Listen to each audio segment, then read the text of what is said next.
నంద్యాల ఉప ఎన్నికల పంచాయతీ మళ్లీ చంద్రబాబు వద్దకు చేరింది. టికెట్ కోసం పట్టుబడుతున్న శిల్పా బ్రదర్స్ అమరావతిలో బాబు ఇంటికి వచ్చారు. ఆయనతో చర్చలు జరుపుతున్నారు. పూర్తి వివరాలు మా ప్రతినిధి ఆలూరు రమేష్ అడిగి తెలుసుకుందాం. రమేష్, ఎట్లాంటి చర్చలు జరుగుతున్నాయి? మొన్నటికి మొన్న అఖిలప్రియ చంద్రబాబు ఎవరిని సూచిస్తే వారితో మాట్లాడి ఎన్నుకుంటామని చెప్పి అభ్యర్థిని ప్రకటిస్తామని చెప్పింది. మళ్ళీ ఇప్పుడు శిల్పా సోదరులు చంద్రబాబుతో భేటీ అయ్యారు. ఎట్లా చూడాలి ఈ అంశాన్ని? ఏం జరుగుతుంది?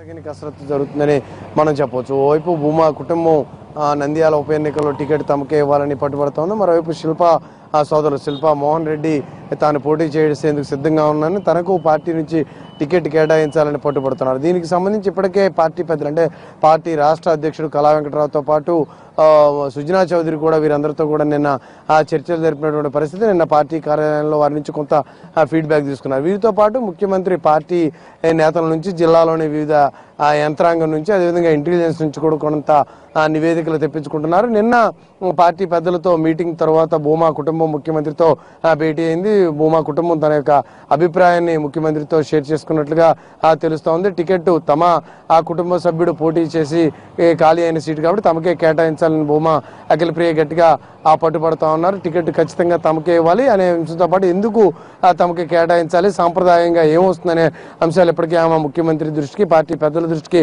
తీసుకెళ్లారు. కాకపోతే ఆ చర్చల కొనసాగింపులో భాగంగా ఇప్పుడు శిల్పా సోదరులు కొద్దిసేపటి క్రితం ముఖ్యమంత్రి నివాసంలోకి వెళ్లారు. వాళ్ళు కూడా గట్టిగా పట్టుబడుతున్న పరిస్థితి. టికెట్ ఎవరికి ఇచ్చినా కూడా పార్టీ నిర్ణయానికి కట్టుబడి ఉంటామని శిల్పా సోదరులు చెబుతున్నప్పటికీ కూడా వీళ్ళు కొంత గట్టిగానే తమ గళాన్ని వినిపిస్తున్నటువంటి పరిస్థితి కనిపిస్తూ ఉంది. 2014 ఎన్నికల్లో తెలుగుదేశం పార్టీ నుంచి పోటీ చేసింది తాను కాబట్టి తనకే టికెట్ కేటాయించాలని శిల్పా మోహన్ రెడ్డి డిమాండ్ చేస్తా ఉన్నారు. అదే అభిప్రాయాన్ని ముఖ్యమంత్రి దగ్గర కూడా ఇప్పటికే పలుమార్లు వాళ్ళు వ్యక్తం చేసిన పరిస్థితి. దానిపై మరోసారి చర్చల్లో భాగంగా ఇప్పుడు సీఎంతో భేటీ అవుతున్నారు. మొత్తంగా చూసుకుంటే ఈ చర్చల ప్రక్రియ అప్పుడే ముగింపు పలికే అవకాశం కనిపించట్లేదు. ముఖ్యమంత్రి టికెట్ల అంశాలను అంత తొందరగా తేల్చే పరిస్థితి లేదు. మరికొంత ఫీడ్బ్యాక్ వివిధ వర్గాల నుంచి మరికొంత ఫీడ్బ్యాక్ వచ్చిన తర్వాత దీనిపైన ఒక స్పష్టత, ఒక అనౌన్స్మెంట్ వచ్చే అవకాశం ఉంది. అయితే ఈ కన్ఫ్యూజన్ తొలగేందుకు ఆయన ఏమైనా సిగ్నల్స్ ఇస్తారా అనేది మాత్రం పార్టీలో కొంత చర్చనీయాంశంగా మారింది. 4వ తేదీన ముఖ్యమంత్రి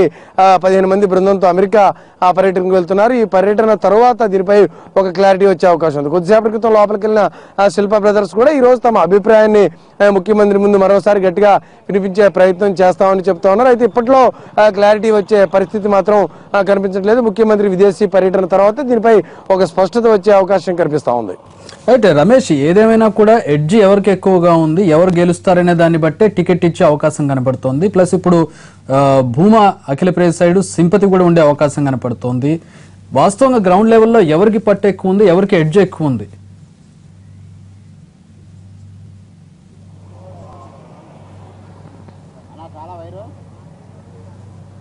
ఒక భిన్నమైనటువంటి పరిస్థితి అక్కడ మనకు కనిపిస్తోంది. భూమా కుటుంబంలో భూమా నాగిరెడ్డి మరణం తర్వాత ఆ కుటుంబానికి అధిక ప్రాధాన్యతనిస్తానని ముఖ్యమంత్రి ప్రకటించారు. అందులో భాగంగానే అఖిలప్రియకు మంత్రి పదవిని కూడా కట్టబెట్టారు. ఇతరత్ర పదవుల విషయంలో కూడా వారికి న్యాయం చేస్తానని, ఆ కుటుంబానికి అండగా ఉంటానని ముఖ్యమంత్రి చెప్పారు. అఖిలప్రియకు మంత్రి పదవి ఇవ్వడం ద్వారా ఆ కుటుంబానికి పార్టీ తరఫున ప్రభుత్వంలో కూడా ప్రాధాన్యత ఉంటుందనే విషయాన్ని ముఖ్యమంత్రి చాటి చెప్పారు. మరోవైపు శిల్పా కుటుంబం విషయానికి వస్తే శిల్పా చక్రపాణి రెడ్డికి ఇప్పటికే ఎమ్మెల్సీ ఇచ్చారు. ఎమ్మెల్సీలో ఆయన గెలుపొందారు. మరోవైపు మండలి చైర్మన్ గా కూడా ఆయనకి అవకాశం ఇచ్చే ఆ పరిస్థితి కనిపిస్తుంది. ఈ మేరకు శిల్పా సోదరుల్లో చక్రపాణి రెడ్డికి అవకాశం ఇస్తున్నట్టుగా కూడా పార్టీ వర్గాల నుంచి ఒక సమాచారం ఆ ఫ్యామిలీకి వెళ్ళింది. ఇద్దరికీ కూడా పదవుల విషయంలో న్యాయం చేసేందుకు ముఖ్యమంత్రి ప్రయత్నిస్తా ఉన్నారు. అయితే ఇప్పుడు ఎవరికి కేటాయిస్తారు, టికెట్ ఎవరికి కేటాయిస్తారు అనేది మాత్రం అంతుపట్టకుండా ఉంది. రెండు కుటుంబాలు కూడా, రెండు వర్గాలు కూడా తమ వాదనను గట్టిగా వినిపిస్తున్నాయి. రకరకాల ఈక్వేషన్స్ మనం చెప్పుకుంటున్నట్టు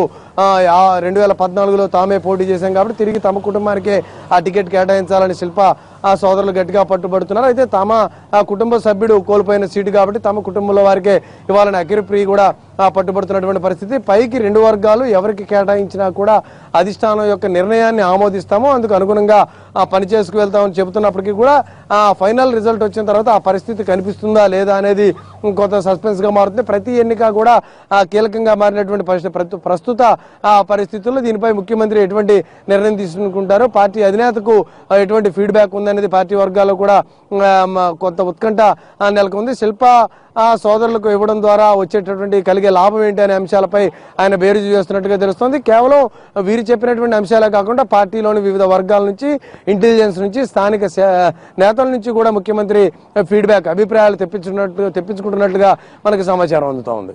థ్యాంక్స్.